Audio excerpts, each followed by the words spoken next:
من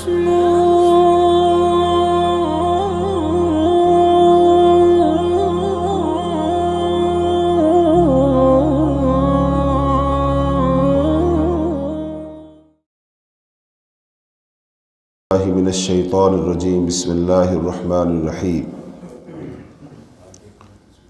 سورۃ الفاتحہ کی تفسیر بیان کی جا رہی، اس میں لفظ رب، اس کا معنی اور مفہوم، اس کا بیان جاری ہے۔ تو آج ہم یہ چاہتے ہیں کہ جس بات کو ہم نے سورۃ الفاتحہ کی تفسیر بیان کرنے کے شروع سے لے کر آج تک کہا کہ سورہ فاتحہ اگر ٹھیک طریقے سے سمجھ آ جائے تو انسان شرک سے بچ جاتا ہے۔ سورۃ الفاتحہ کا معنی، مفہوم، توضیح، تشریح سے انسان کو اللہ کی صحیح معرفت اور پہچان نصیب ہو جاتی۔ تو آج ہم یہ سمجھ لیں کہ شرک کیا ہے اور شرک کتنی قسم کا ہوتا ہے، تاکہ ہمیں پتہ چلے کہ یہ جملہ، یہ لفظ، یہ بات، یہ نظریہ، یہ عقیدہ، یہ شرک کے زمرے میں آتا ہے۔ تو یہ انشاءاللہ آج ہم سمجھیں گے۔ شرک کا لفظی معنی ہوتا ہے حصہ داری اور ساجھے پن کی۔ جیسے ہم کہتے ہیں نا کہ یہ بندہ، یہ دونوں کاروبار میں شریک ہیں، یعنی دونوں مل کے کام کر رہے ہیں، یا ہم کہتے ہیں یہ گناہ میں دونوں شریک ہیں، یعنی کہ یہ گناہ ان دونوں نے مل کے کیا۔ تو شرک کا معنی ہوتا ہے حصے دار، ساجھی۔ اب اس کی اصطلاحی تعریف بنتی ہے کہ اللہ کی ذات میں، اللہ کی صفات میں، صفات کے تقاضوں میں، یا پھر اللہ کی الوہیت میں، ربوبیت میں اور اسماء و صفات میں مخلوق میں سے کسی کو بھی حصے دار ٹھہرانا شرک۔ یہ شرک کی تعریف ہے۔ اب شرک کی 3 اقسام ہیں بڑی بڑی۔ ذات میں شرک، صفات میں شرک، صفات کے تقاضوں میں شرک، یا پھر الوہیت میں شرک، ربوبیت میں شرک اور اسماء و صفات میں شرک۔ اب اس شرک کو اور ان شرک کی اقسام کو پہچاننا آدمی کے لیے آکسیجن سے بھی زیادہ ضروری۔ ہم سانس لیتے ہیں نا، آکسیجن نہ ملے تو سانس نہیں لے سکتے، مر جائیں گے، زندگی کی ڈور ٹوٹ جائے گی۔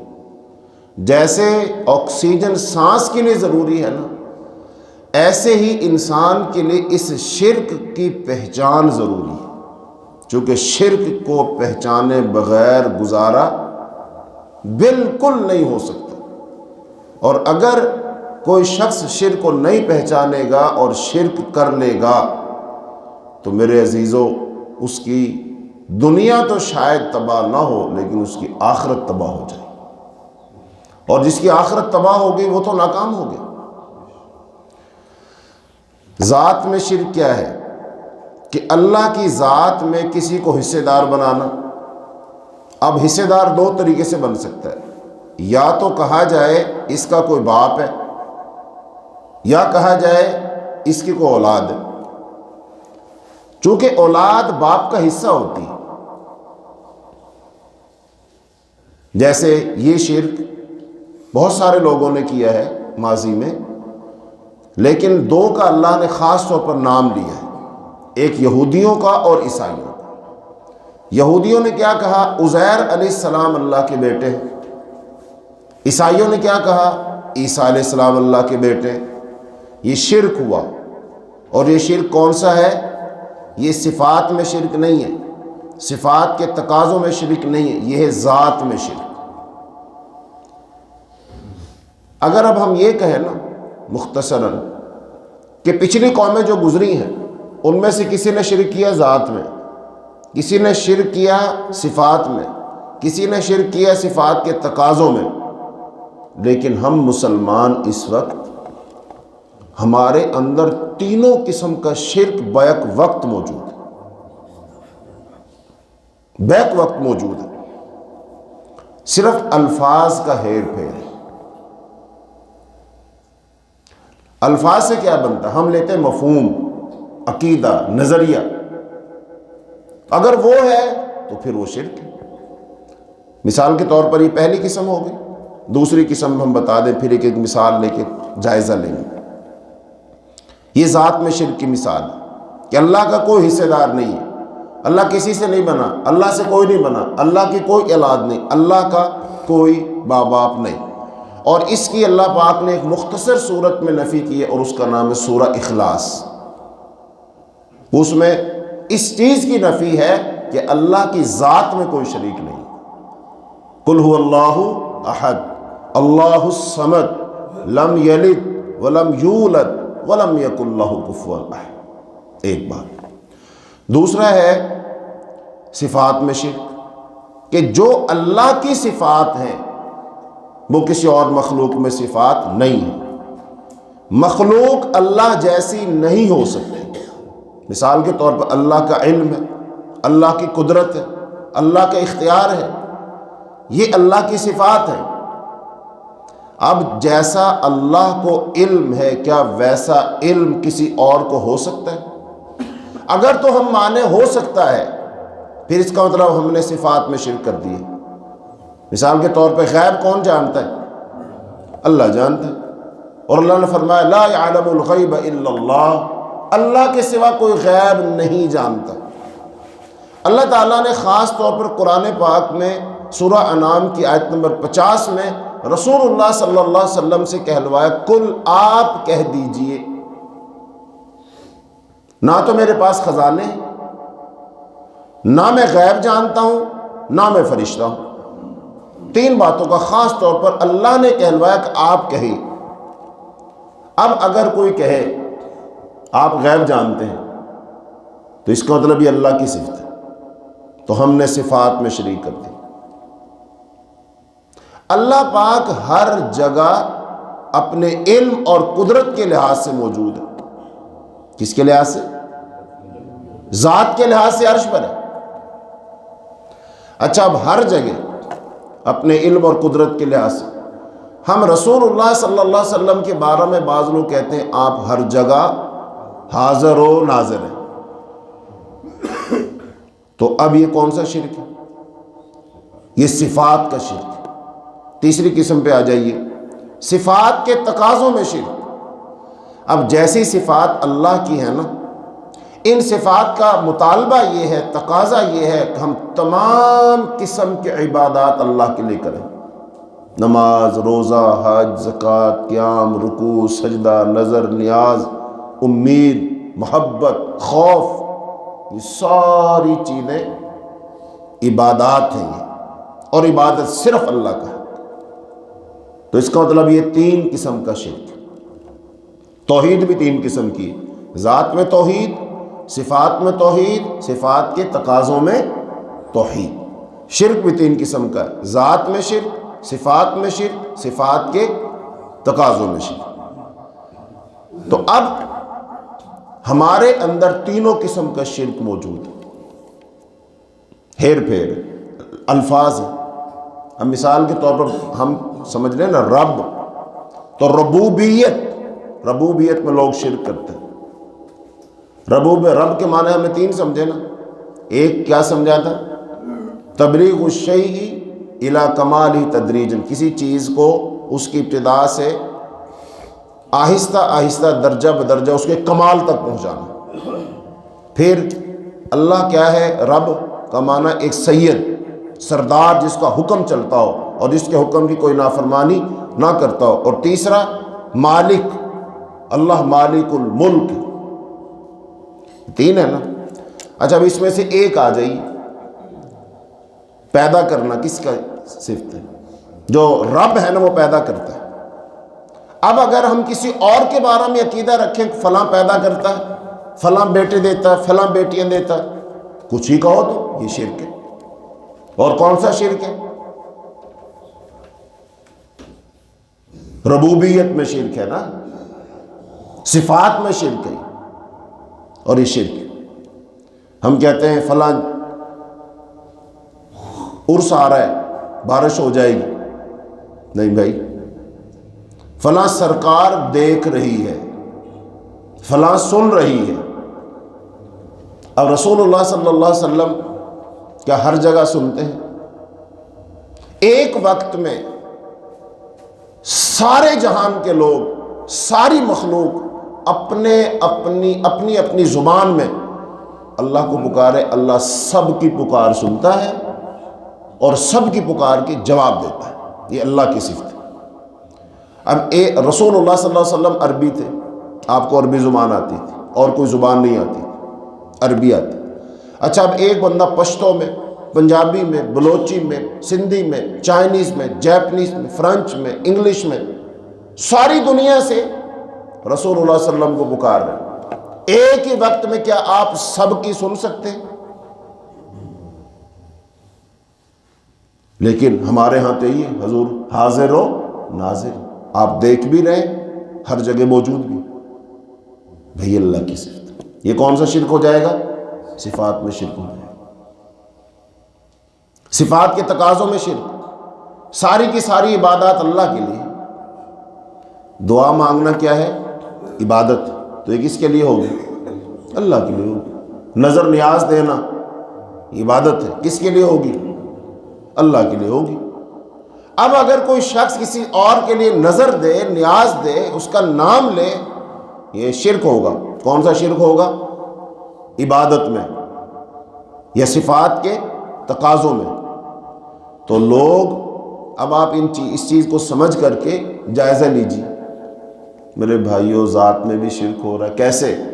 مثال اس کی، کہتے ہیں اللہ بندے سے بندہ اللہ سے جدا نہیں۔ یہ عقیدہ وحدت الوجود کا عقیدہ ہے۔ ہم کہتے ہیں ساری کائنات ایک وجود ہے، تو اس وجود کا آپ بھی حصہ، میں بھی حصہ ہوں۔ ڈاکٹر صاحب، یہ بڑی اہم بات ہے، اور یہ وحدت الوجود کا عقیدہ مسلمانوں میں تقریباً 90% لوگوں میں پایا جاتا ہے، وحدت الوجود کا عقیدہ۔ پھر اس کے بعد ہے ایک حلول کا عقیدہ۔ حلول کا مطلب کیا ہوتا ہے؟ حلول کا مطلب ہوتا ہے حل ہو جانا۔ جیسے ایک چمچ نمک لو، پانی میں اس نمک کو ڈالو، اب نمک حل ہو گیا، نمک غائب ہو گیا، الگ سے نمک نظر نہیں آ رہا، تو وہ پانی میں نمک حل ہو گیا۔ تو ایک عقیدہ یہ ہے اللہ تعالی بندے کی ذات میں اتر آتی ہے اور بندے کی ذات میں اللہ حل ہو جاتی ہے، ایک یہ۔ اور اس کا ایک دوسرا پہلو کہ بندہ اللہ کی ذات میں فنا ہو جاتا ہے۔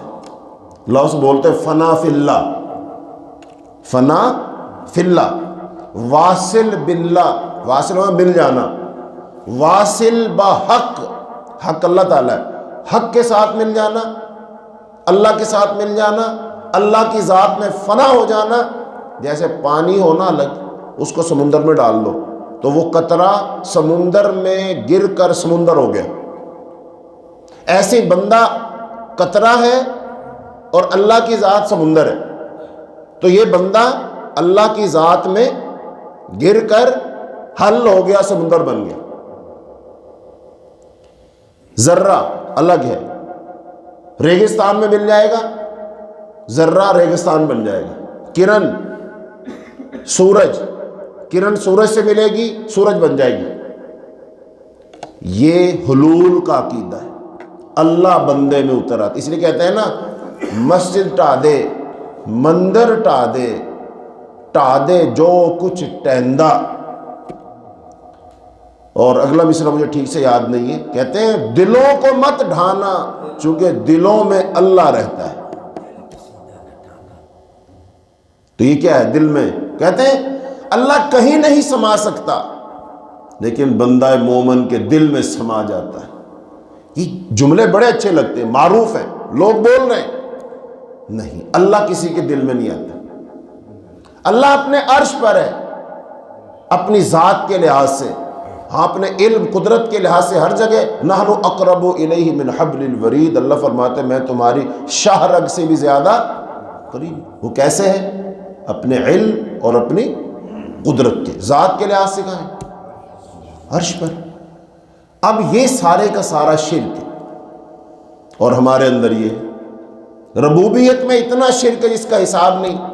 رب پالنے والا، کھلانے والا، پلانے والا، زندگی دینے والا، موت دینے والا، اس کائنات کی تدبیر کرنے والا رب ہے، اس کو رب کہتے ہیں.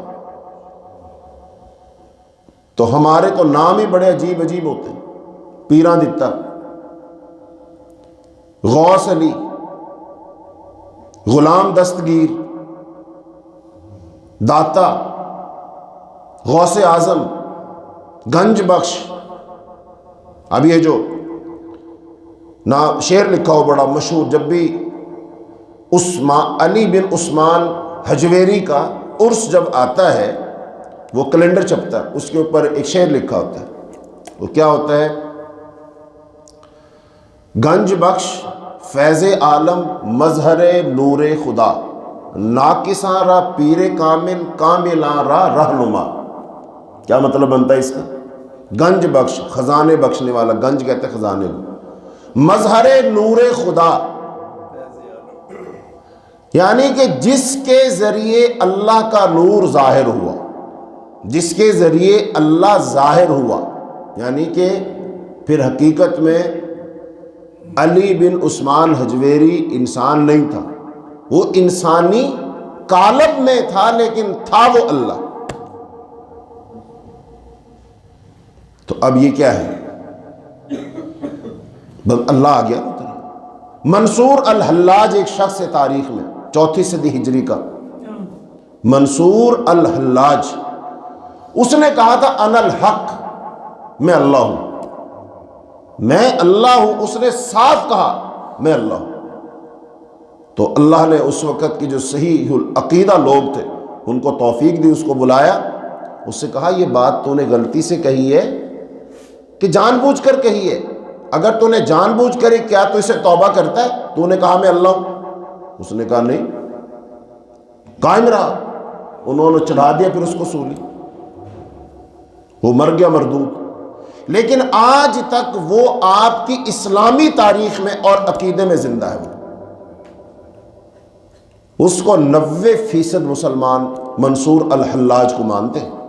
کہتے جب اس کی گردن کاٹ دی، اس کی گردن کاٹ دی، پھر بھی انا الحق کی آواز آتی رہی. اور جھوٹے قصے بنائے ہوئے لوگ کہتے ہیں جب اس کی گردن کاٹ دی پھر اس سے آواز کیسے آتی تھی؟ وہ بھائی نہیں آتی تھی، فرضی قصہ ہے، جھوٹی بات مشہور کی ہوئی ہے. تو یہ جب آپ عقیدے پہ چلیں گے نا بڑی تفریق ہو. تو اس لیے ہم کیا پڑھ رہے ہیں؟ سورۃ الفاتحہ. اور سورۃ الفاتحہ ہمیں شرک سے انشاءاللہ بچا دے گی.